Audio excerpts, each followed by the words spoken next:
Hey there, internet friends, and welcome to another episode of That D Plus Show. Class is in session for the only show from that nerdy site that lets you know what kind of quality to expect right from the name.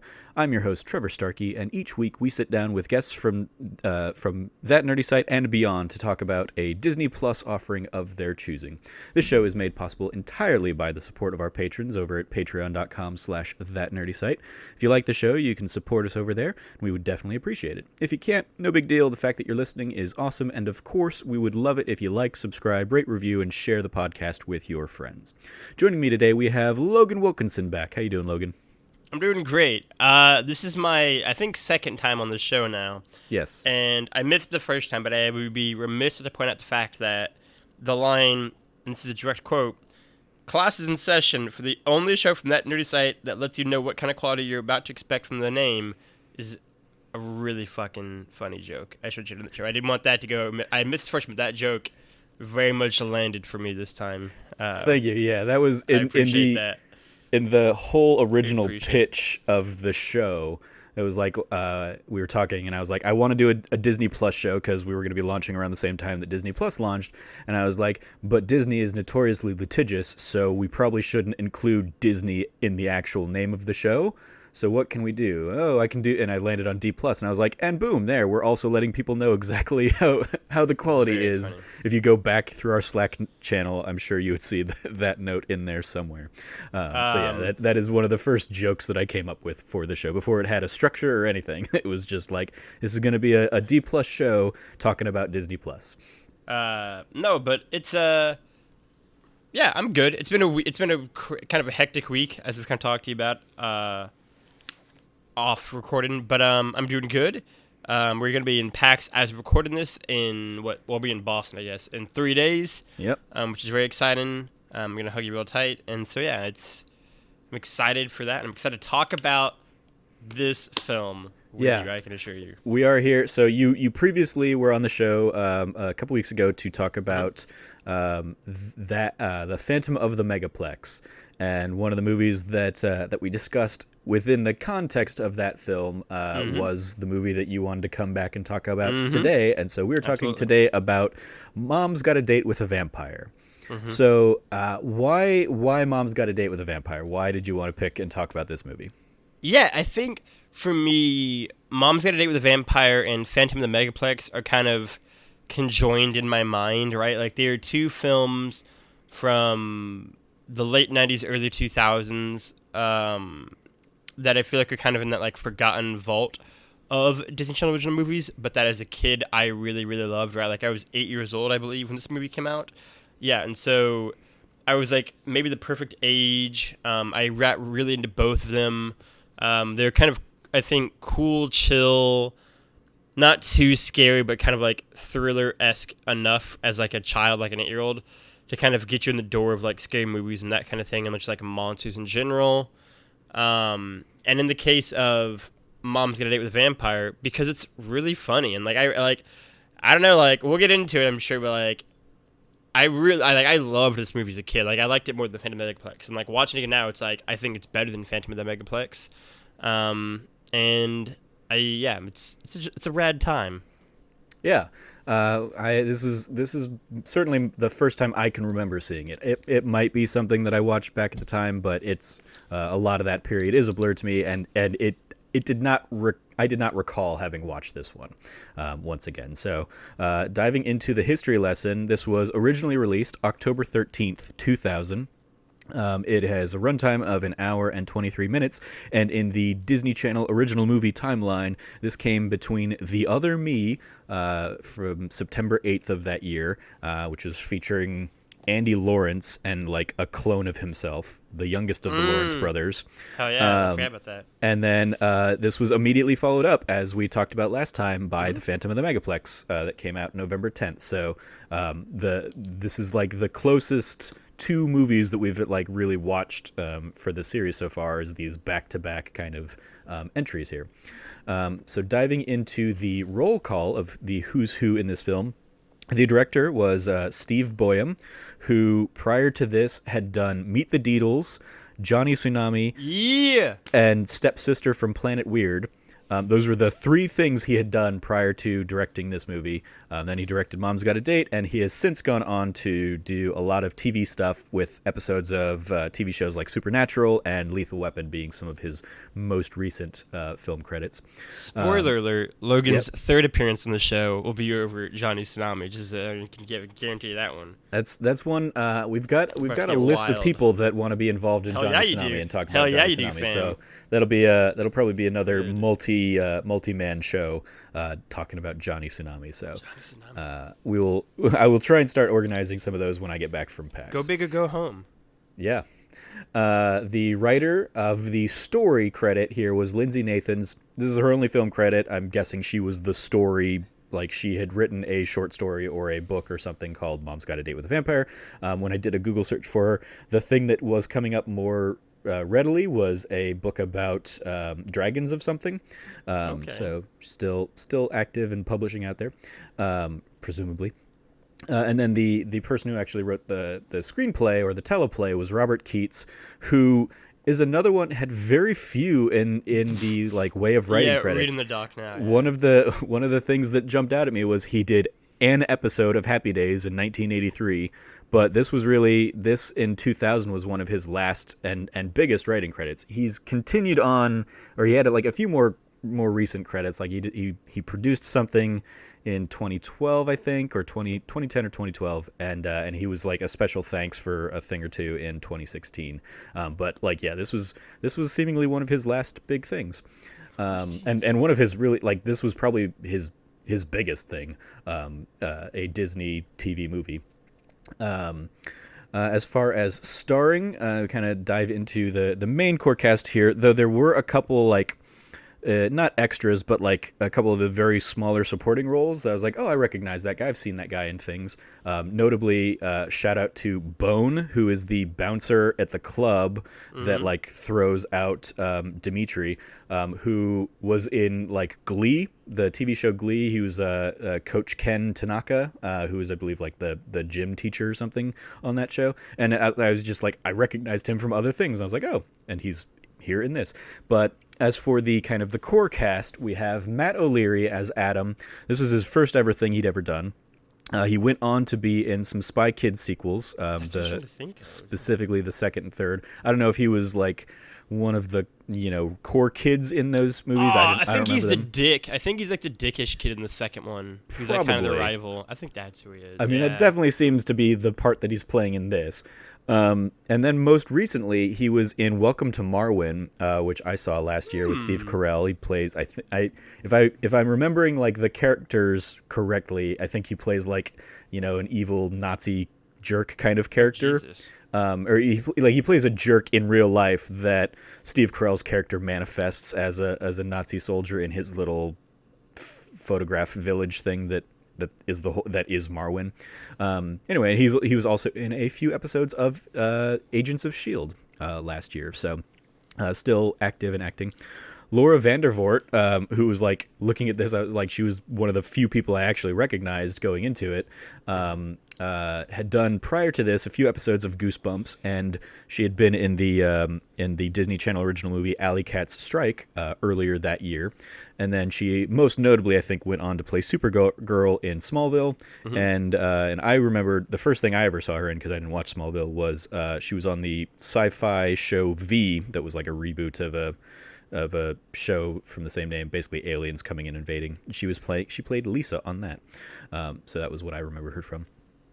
Miles Jeffrey, playing Taylor, the younger brother here, was John Travolta's kid in Face Off, and that's probably very confusing because I don't know if it's John Travolta's kid or Nicolas Cage's kid, but we don't know whose kid he was. Yeah, exactly. The name matched John Travolta's kid, so that was why I tagged him there.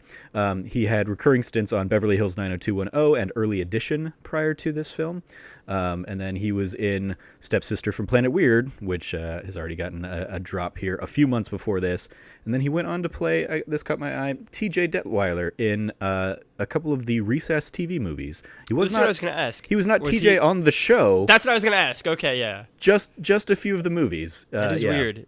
Yeah, so I don't know if he was just a sound-alike and they couldn't get the person who originally played TJ, or if TJ, the original actor, had aged out, or what. But yeah, it was just a few of the movies. He had a very familiar look, and specifically, I originally pegged him in my notes before I went and looked through the cast list. I was like, was that the kid that went on to be like the dick kid in like the Chucky movies, or maybe not the Chucky movies, maybe I don't remember, like the something trouble. I don't remember, but he was not. I was mistaken. It was just another young redhead kid that I was thinking of.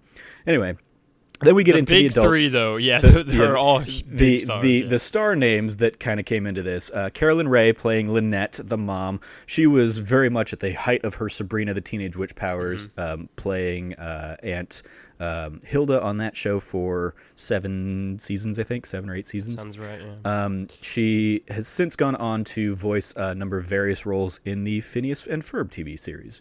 That's really cool, actually. And is slated to be in the Phineas and Ferb movie that's coming out sometime this year or next, I think.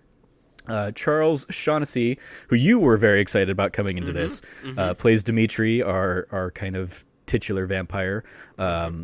Had just ended The Nanny, which is a show I never really got into or watched. So he had just wrapped that up in 1999. And a couple things that caught my eye else throughout his IMDb was that he was the main character English male in Saints Row 2. And he has 325 episode credits for Days of Our Lives, the soap opera, playing Shane Donovan and what I presume is his evil twin Drew, because he's credited as Shane and Drew Donovan on that show, but Shane significantly more. And then recently, in the last few years, he has been in a series of Hallmark / Netflix / whatever of these movies that all caught my eye as because of how similarly titled they were: My Christmas Prince, Christmas with a Prince, and Christmas with a Prince Becoming Royal. And then he's also in like a maybe a biopic or something about Prince William and Meghan Markle. No, not William. The other one. Harry, yeah, Prince Harry and Meghan Markle. Playing King Edward in that or something like that. He's playing British royalty a lot these days, or nondescript royalty, kings and stuff like that. Is the thing. Yeah. The Nanny is great. Shout out to Fran Dresser. That's like that was like a real big Logan touchstone growing up as a kid. Was watching all of like the Nanny reruns on Lifetime. I love The Nanny. It's great. He's great in it. Yeah, I mean, like I remember it being on when I was growing up. I think you would like The Nanny if you watched it now. Probably, the thing I remember was like I did not want to watch a show for 30 minutes with Fran Drescher's voice. It was intentionally grating, and it was just like, nope, I don't want to. So I'm going to go watch any number of other things during that, formal or formation time of my life, or that's just when I was playing a ton of video games and stuff. True. The last person to bring to the table, Robert Carradine, playing Malachi Van Helsing, of course, most famous probably from the Revenge of the Nerds movies, and then shortly after this, he went on to be, he stayed with Disney and went on to be the dad of Lizzie McGuire in that series, and will be reprising that role when Disney Plus brings that show back here with a kind of a continuation series, either this year or next. So I'd also say for him, also in Big Red One alongside Mark Hamill, which is a very critically acclaimed war film from the early 80s.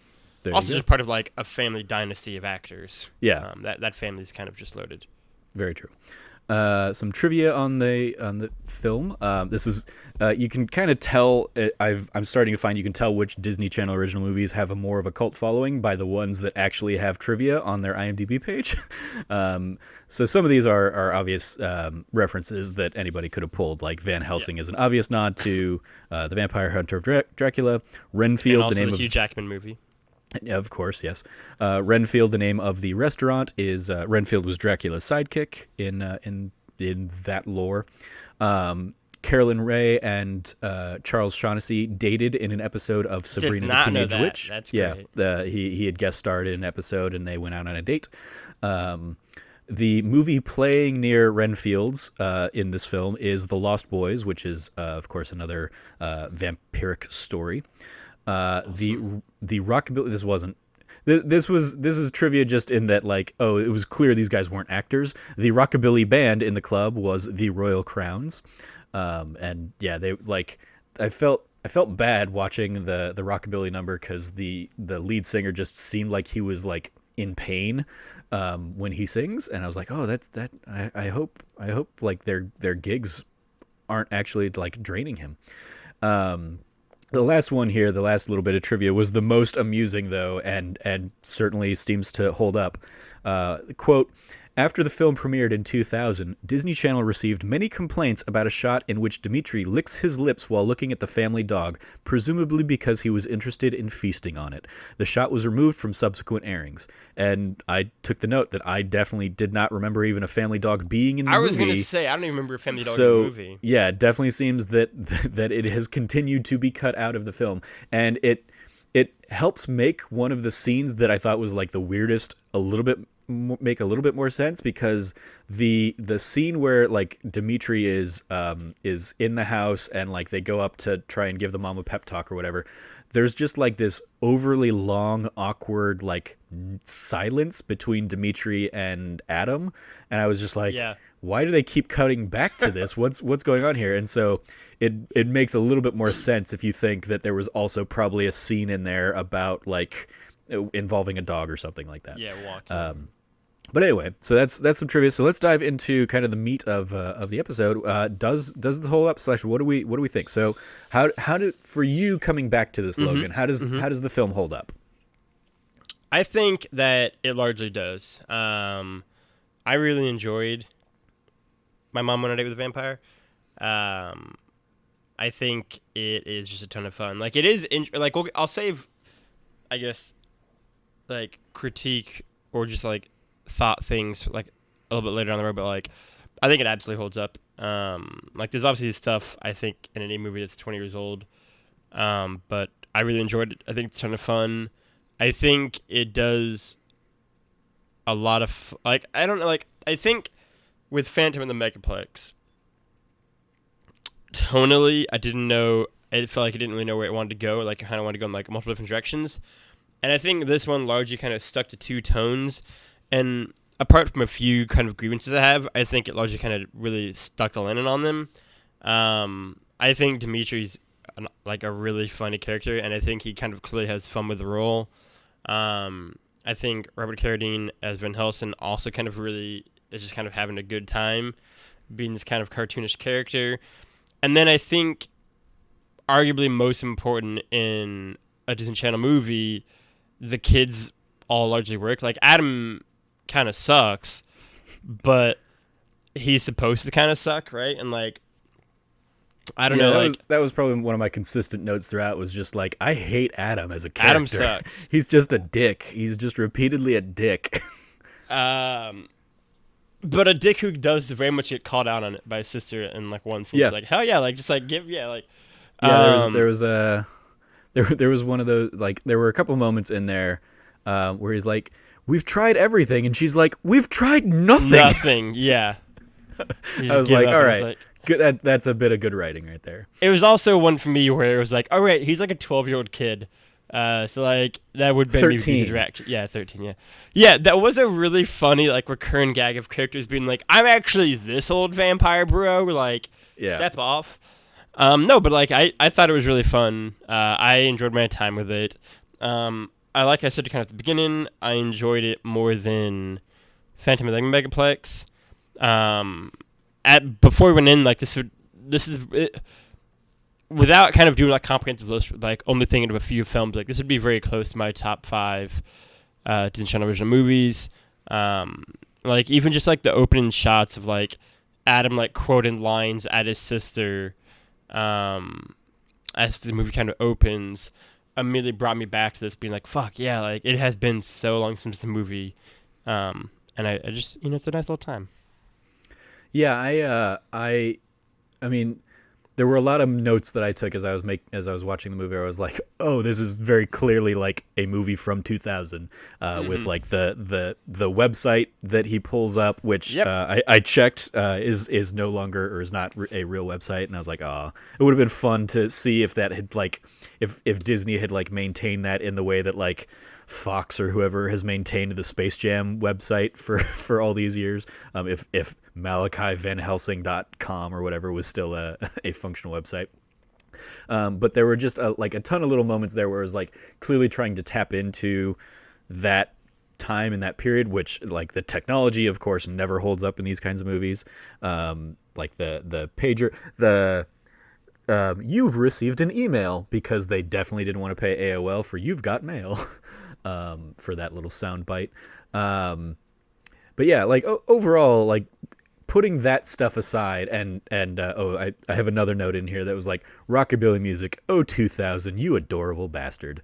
I taking like the time period stuff out of it, and some of the like film editing choices. Like I don't know why it slips into fast motion at some points and slow motion at other points. There's actually a moment in the very end of the film where they do the slow motion sequence to get him in the coffin. Coincided while I was watching it with like an internet outage. I got like the Disney Plus internet is out screen. Will like refresh when it's reconnected. I just had like a hiccup in my internet connection, but I like went back and rewatched the end of the film to see if that was like if that was really that way, or if like my Disney Plus had just been buffering. I was like, oh no, it does really slip into weird jagged slow motion that doesn't really that feels weird and out of place or something like that. But it was just a weird like little perfectly timed hiccup to go along with that. And then yeah, some of the effects are just like really rough. But overall, yeah, like the like I could see them still doing this more or less as a Disney Channel movie today. And it would have a perfect home on the Disney Channel or Disney Plus or something like that. So maybe just with a little bit more polish on some of the CG stuff. But yeah, like the core of it just being family trying to get their mom a date so they can so the kids can like get out of the house, and that ends up being a date with a vampire who is so obviously a vampire, to even the dumbest of the kids, and then like one by one everybody else picks up on it. Yeah, it was fine. It was fun. Good fun time. So let's talk about some of our favorite moments and scenes, and if there are any least favorite little bits. Like I said, like least favorite stuff for me was just some of the like editing, like technical stuff, and just Adam being just a terrible character that I wanted to get his comeuppance more, but instead he gets a pass for too much stuff. But other than that, like I don't really have any like terrible moments in this film. So tell me about some of your favorites. For favorites, yeah, it would start with just the note I wrote down is literally just holy shit kid guilt. They're just them guilting their mom into like going to get pancakes. They're like, I remember when I was happy once, and Yeah, we made pancakes, chocolate chip pancakes actually, and then they're like jumping in like, god damn, they're laying on like the like guilt like their Catholic grandmas trying to get you to go to church. I was like, Jesus, kids, like, and I just thought that was a really funny scene. I think basically everything at the shop mall is actually really like well done. Like the back and forth and like the switch on the who you think is Wolfsbane versus who you don't think is Wolfsbane. Just like all of it's just kind of really fun, and kind of having all the characters together in the same spot without knowing it. And then aside from that, I have the message that Adam and his sister give to Lynette right before her date is like actually like this really beautiful message to tell their mom about how like it's not what you've been, it's like what like who you are is what matters, and not like what you've done in the past. Like that's just not who you are, kind of. And like it was actually like really beautiful and like all this kind of nice stuff, and like oh damn, that was like a surprisingly like deep and like really beautiful message in this movie. Only slightly undercut by the fact that they also just really want to leave and want her to get on the date, and they don't really care. Yeah. But I did think it was heartfelt in the moment. Another note I wrote for when they're at the restaurant with Adam and his brother, then Lynette and Dimitri, is just, I know Dimitri's a vampire slash a baddie, but he's great with kids. For that whole scene with like Adam and his brother at the restaurant is like, honestly though, like he's really good with like him being like the spoon test. Oh god, like and it's like yo, like I know that like the movie like he gets worse as it goes on, obviously, but like I was like, damn, you know what? I'd fuck with that vampire. Like he's killing it actually. Like he's got moves. Yeah. Like I would say, yeah, like both of like his introduction scene and yeah that Renfield scene.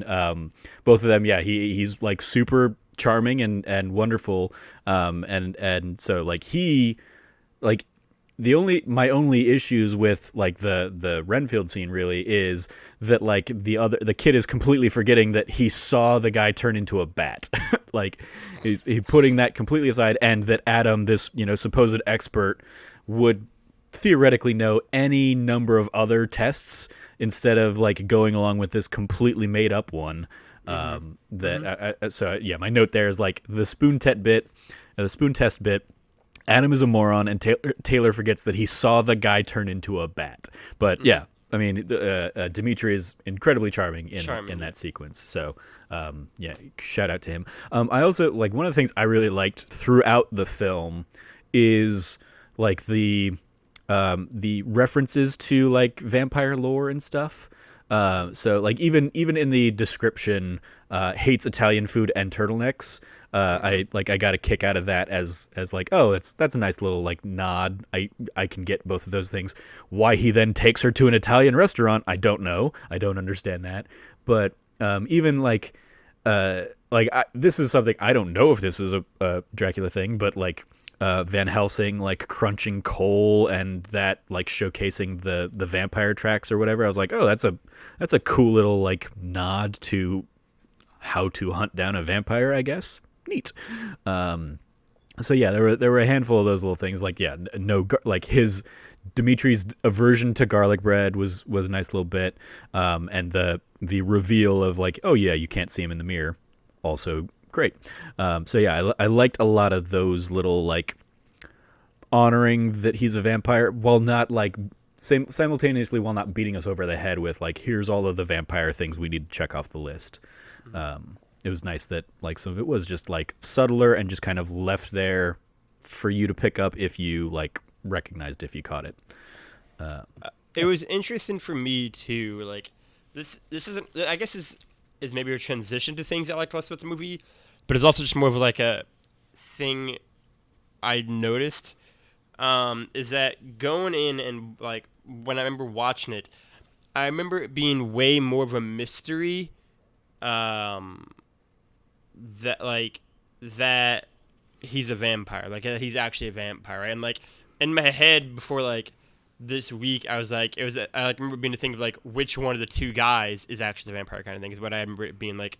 It goes back and forth and it being like all that, and then it's like you don't really know who the actual vampire is until the end. And like there was even a thing in my mind of like, is either one actually a vampire, or was it just like kind of left ambiguous at the end? And it's like it was like a whole thing of like you don't really know. And then watching now, it's like, oh, he just straight up turned into a fucking bat. Yeah, it's pretty clear. Yeah, but and like because the movie, the way the movie starts, where it's like he's in the coffin. It's like I thought it was gonna be like there's gonna be some sort of like weird like Scooby-Doo explanation of like, oh, it's because I have like whatever back problem kind of thing it is. And I was like, all right, cool, yeah. And then it's like he's very charming thing. I'm like, all right, cool, yeah. Like it's trying to make you think like you don't know which one again is like the vampire, like I thought. And then like he just straight up turns into a bat, and I was like, well, and then in my mind I was like, well, maybe it's because like he like the kid just like imagined it kind of thing at the end. They'll like, explain it away somehow, and then like it's just like, no, he's a vampire. Like he's a vampire. And it's like, okay, yeah, and like it didn't make me like it less. It was kind of like in my mind of like, damn, I wish it like I had been so much just like it's a cool like back and forth. You don't really know who the actual vampire is until like near the end, and it's just like, nah, like by the end of the first act, you know who it is. So that's just kind of like a point to make. Yeah, it's one of those that like maybe it was more of a mystery just as a kid watching, or maybe like you like missed some of those giveaway moments or something, or sure, I mean, thought they could be explained away. Because he does pass the spoon test, so maybe 8-year-old Logan was like, oh, he passed the spoon test, he's clearly not a vampire. I'm sure watching this in my house of like me and my siblings, and it's like I could very easily have looked away or like been out of the room for the scene where he turns into a bat and like missed that, right? Instead of just watching the movie afterwards, being like, all right, cool, yeah, like I don't know who the vampire is. I didn't just, like. I missed the bat turning thing. When I hear like the kid talking about it, I'm like, "What are you talking about? There was no scene of him turn into a bat, you crazy person." And it's also something as simple as like that. It's like I just left the room for a minute. But that does get to me to a thing that I think like less, which is the fact that like, which I guess to be fair also does kind of come from this, where it's like I would have loved the movie to be more of a mystery, to be more of a kind of a thing than it is. But on the other side of that, I think I like how much the movie has fun with everything, right? Like kind of like you said too, like the movie just has fun with vampire lore, I think, and has fun with like not even just like monster lore in general. Like Adam is somebody who just had like on his bedroom wall are like so many famous like monsters and like clippings out from like movie posters and that kind of thing. And it's like it just has fun with the topic in a way that I feel like Phantom of the Megaplex didn't. Like this definitely feels more like the Halloween movie out of the two of them, I would say. Like Phantom of the Megaplex, I think, like appreciates scary movies and that kind of thing, but like is much more of like this is a movie about movies for kids. Yeah. Whereas this is very much like this is a scary movie for kids. This is a Halloween movie for kids.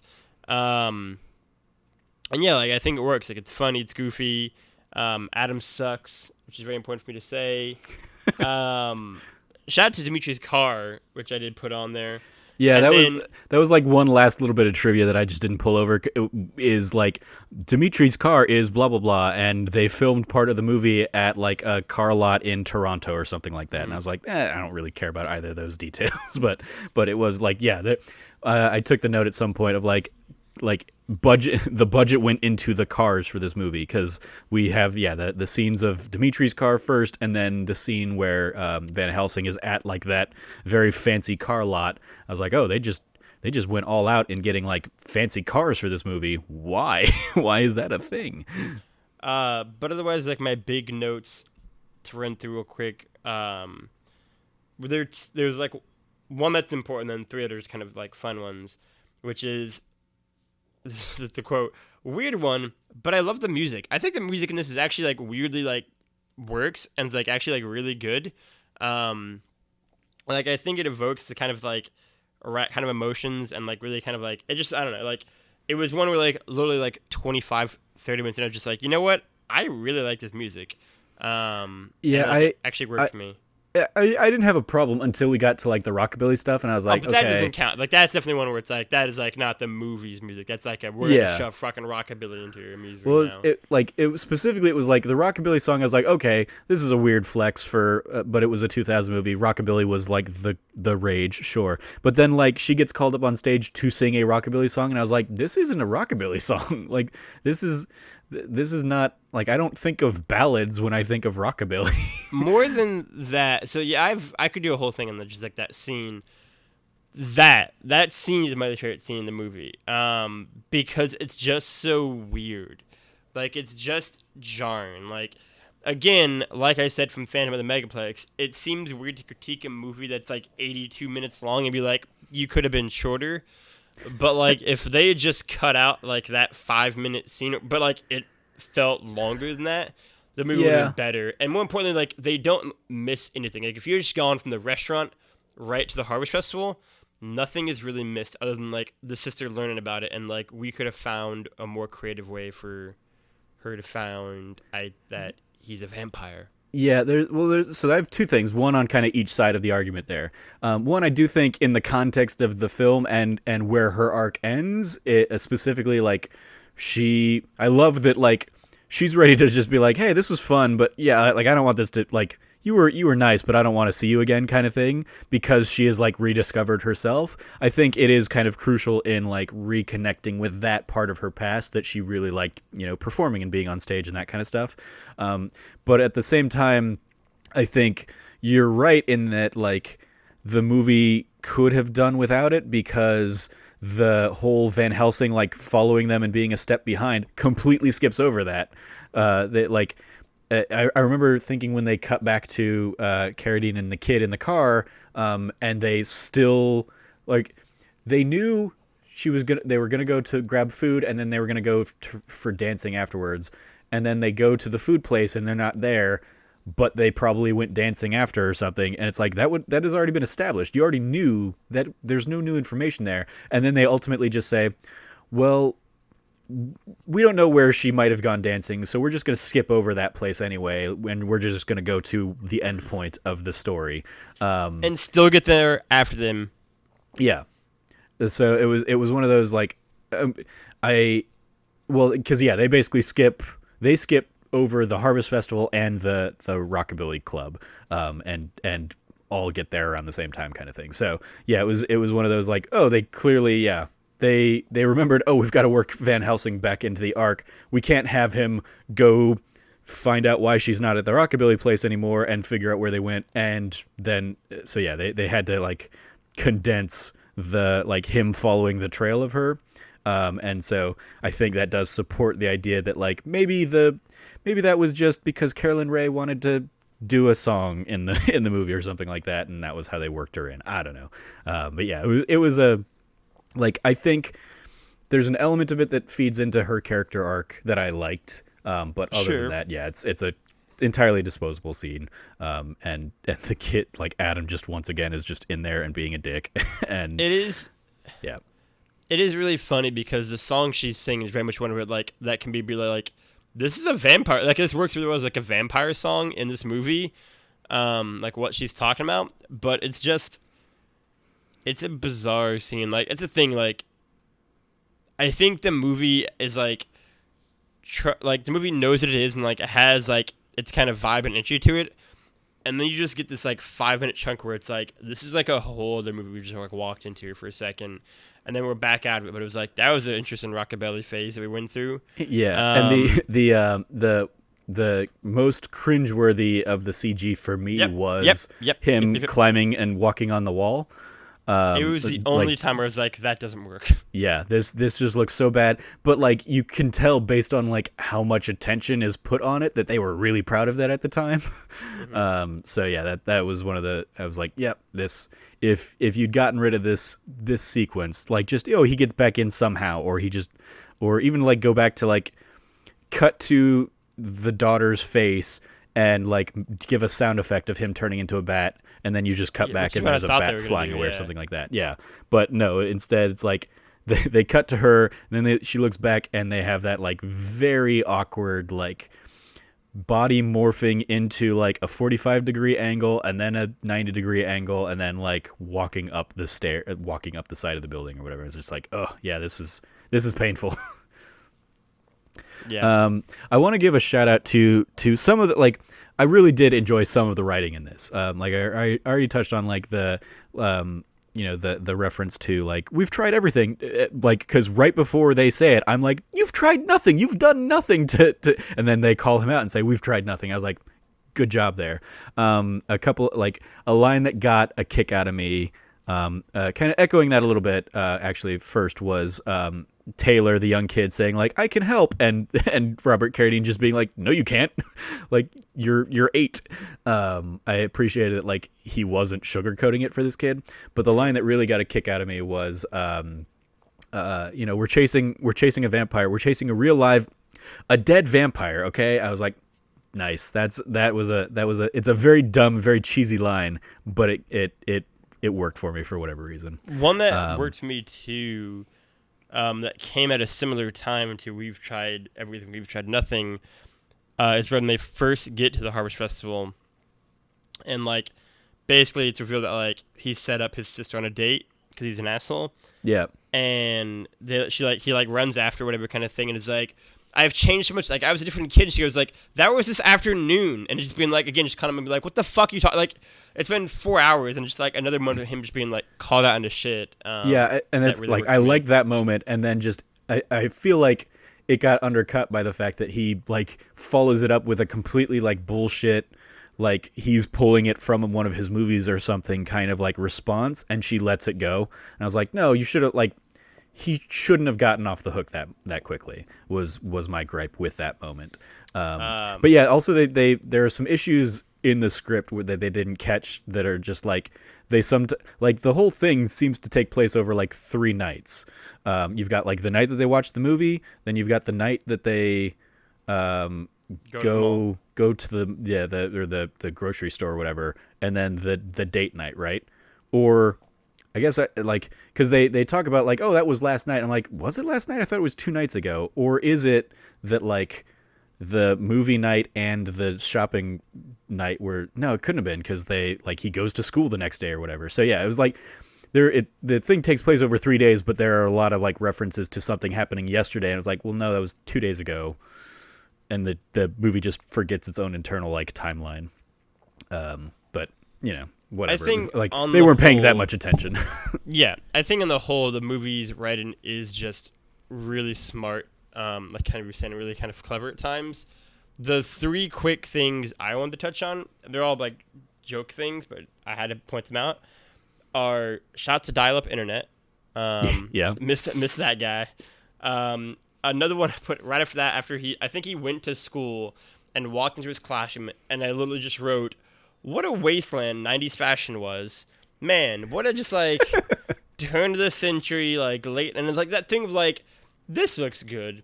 This looks just like put everybody in like as baggy things as possible, and then just add colors and lots of them to it, and like it'll be lit, right? And like all of the guys wearing like the giant oversized like 5 different colors, just like spray painted dots all on the thing, and it's like, yeah, this is the look. And then my final one that I don't know if you're gonna have is like some sort of like quiz or game or anything is, what game was he playing? What video game was that?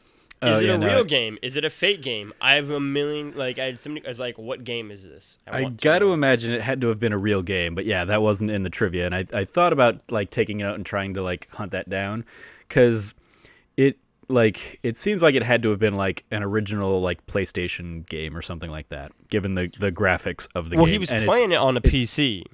Yeah, or he was playing. He had his like keyboard kind of thing sit, but yeah, like it looked certainly of that era, and I can't imagine they spent the time to come up with those like movie or the video game graphics for a Disney Channel movie. So I guarantee it had to have been some kind of tie-in that I just don't know what it was, and I didn't bother like reading through the credits to see who they special thanked, or X blah blah blah is licensed or registered trademark of blah blah blah.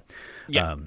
Because it just seemed like super nondescript, like early 3D action game, I guess.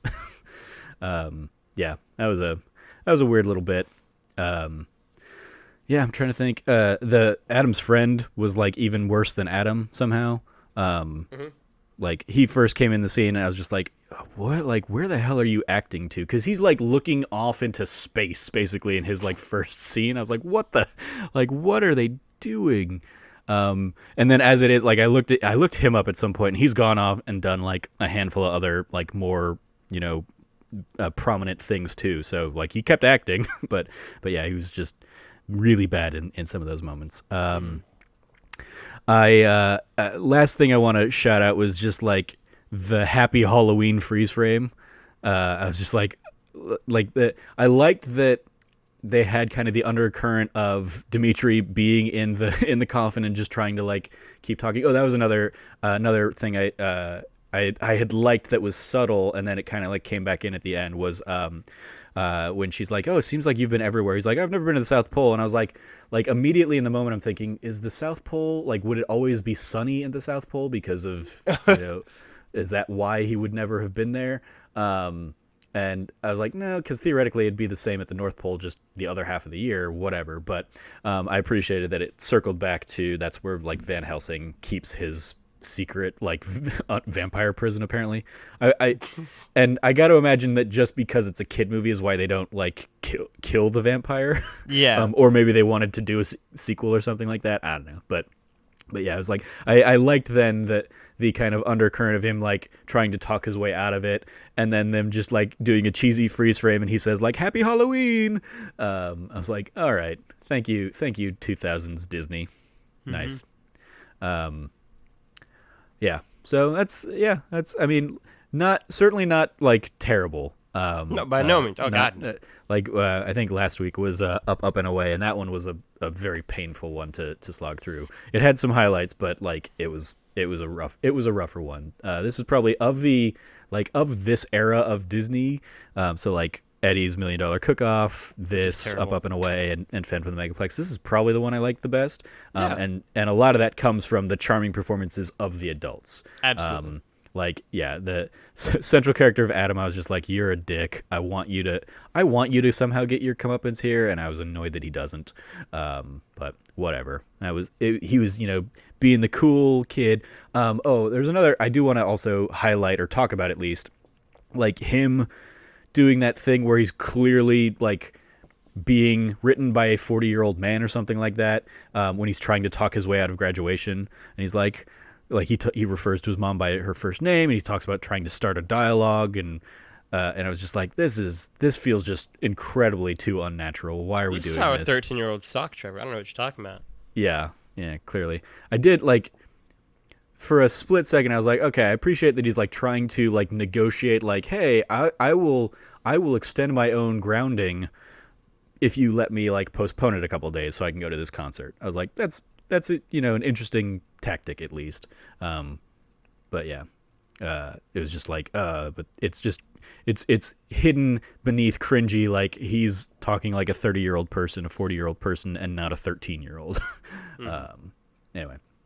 So let's go ahead and give it a grade. What do you want to on A+ to F? Where do you want to put this one, Logan?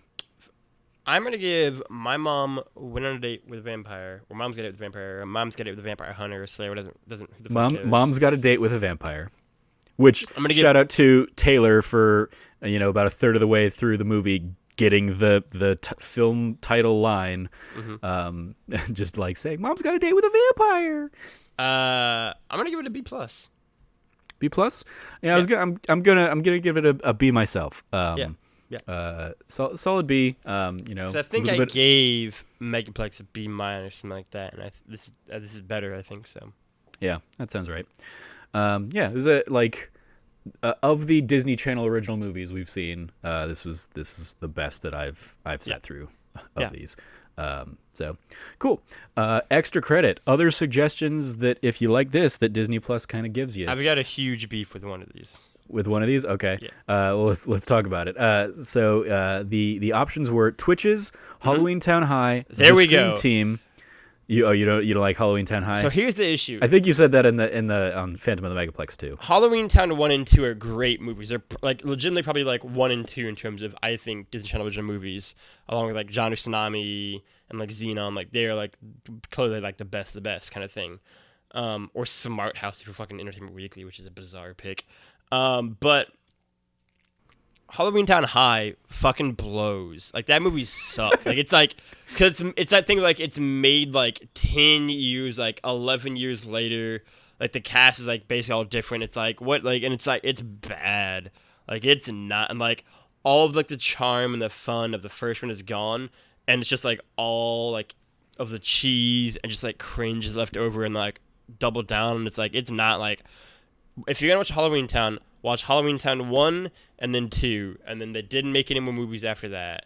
Because they made like a fourth Halloween Town 2 that again doesn't have the like main cast really in, except for like the dumb brother, and it's like, don't watch Halloween Town 1 and 2. That's all you need. They're legitimately good movies in their own right, and watch those, and don't watch Halloween Town High. Yeah, you got Halloween Town 98, Halloween Town 2 2001.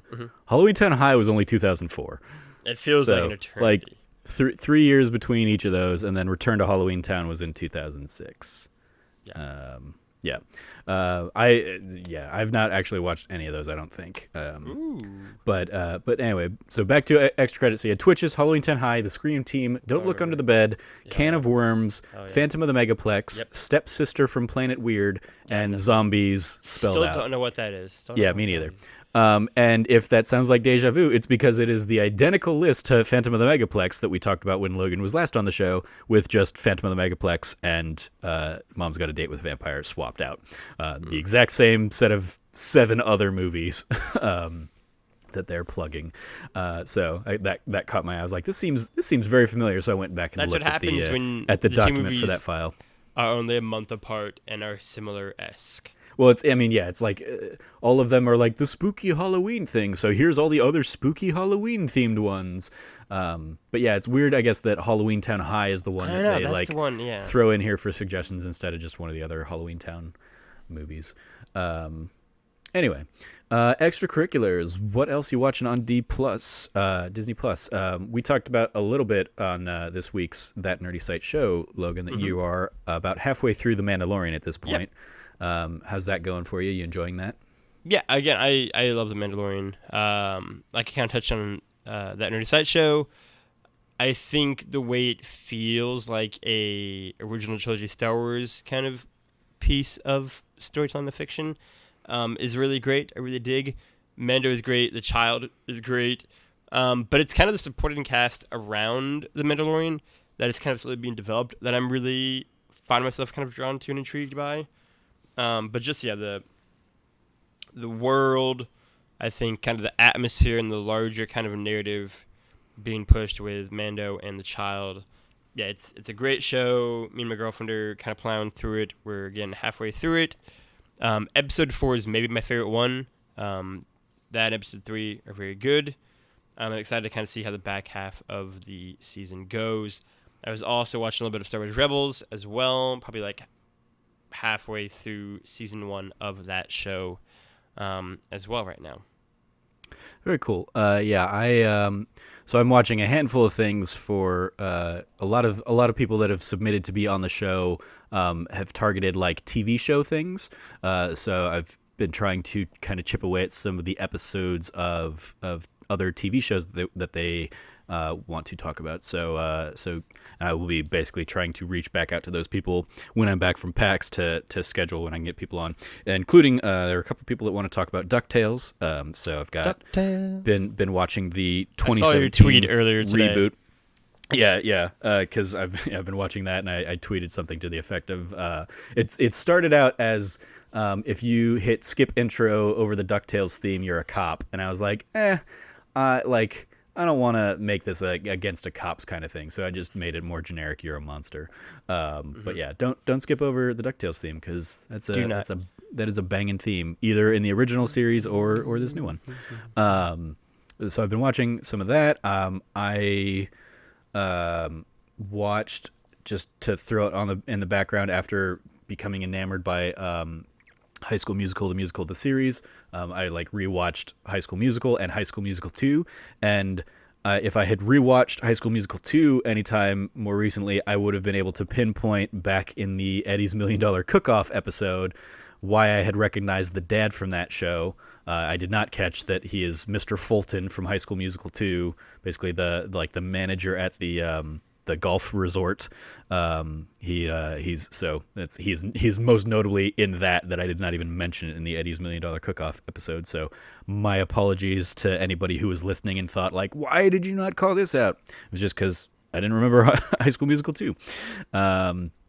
That's like I said, I've been kind of just chipping away through a few other things. I also went through and watched like the rest of Eternals because I had done an episode on the first couple episodes of that show a while back. That show is fine. It's very clear why it only had one season, and they definitely they didn't know it was going to be as short-lived as it was, but they definitely they rushed through a lot of like story beats that, had it played out over a longer series or a longer show, would have been certainly I think a more interesting arc instead of rushing through everything. But that was the Eternals. So yeah, that's what I've been watching, and I look forward to hopping in with other people on various future D+ shows based on some of the other things I've been watching. So that's going to do it for this week's episode. Thank you, Logan, for joining me to talk about Mom's Got a Date with a Vampire. I know this and Phantom of the Megaplex were like the two big ones that you really wanted to tackle. Yeah. We've done like more Disney Channel original movies than I thought we would do, because we haven't even really started looking at a lot of like the big Disney movies. Like a Goofy movie might be the biggest one we've done so far, thinking about stuff, because we've got like Star Wars and all the Marvel movies and stuff that we can have at our disposal that we can start diving into at some point. But do you think, like, I guess that gets into the larger like I don't like that. That's an interesting one for me. Where Marvel, I guess, to a different degree, but like Star Wars, to me, aren't Disney movies. Right? I get to think of like the Lucasfilm movies, or like I'd Yeah. almost even say like they're 20th Century Fox movies, and then like they just happen to be held by Disney now. And so that's one where it's like I wouldn't have ever even thought of doing Star Wars movies. Yeah, And like the but joy of they are Disney Plus. I mean, like the Avatar is one that I definitely want to do an episode on Avatar oh because I've never god, watched it myself, god, you're and so I lucky. want to do one of But I those at some think point.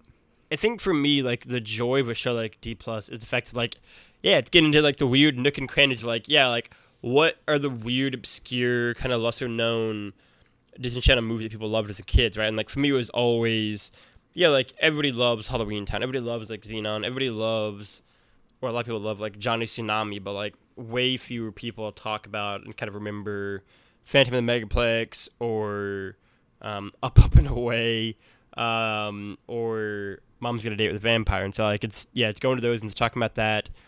I like both these movies. I can't even possibly explain why they've always kind of like stuck in my like brain so much as they've grown up, but they always were kind of in there. And so yeah, it's always enjoy talking about them with you. Yeah, one of the ones I really want to do is because both you and Cameron have talked about it, and it's a one I haven't ever actually watched. Is the Empire of Dreams documentary? Is that what it's called? Oh my God, yes. It is so Like good. it keeps showing up in my recommended for me queue. So I want to sit down and watch that and maybe do an episode of this with you guys about that. It is, yeah. It came with the DVD box set when they released that in 2004, because it was right before Revenge of the Sith came out, because they had like teases of that movie. Maybe I have watched that then, because that was an era where I was consuming all sorts of DVD extras. So Well, this is, and it's like a full-fledged document. It's like two. It Right. feels like it's like 2.5 hours long. It is like legitimately like a great Star Wars documentary on the original trilogy, and in particular, A New Hope and Empire. It is, and Return of the Jedi, all of them. It is. Yeah, it's a great documentary. I love that. So I would very much be down to watch it again. yeah. Well, you can follow Logan at Lefty Logie. Anything you want to shout out and plug, Logan? This goes live on Tuesday this week. I'm reviewing a video game for the site. The review in progress will go live sometime this week, a few days after this goes live, so be excited for that. Spoiler, the game is good, and so you can check that out. But the biggest thing, obviously, is the day after this goes live, myself, Trevor, Cam, Frank, and Christian will all be flying out together to PAX East to play all the video games, talk to other people, see the developers, and hug and kiss all of you. So if you can be at PAX, please come and say hi. Please give us a hug.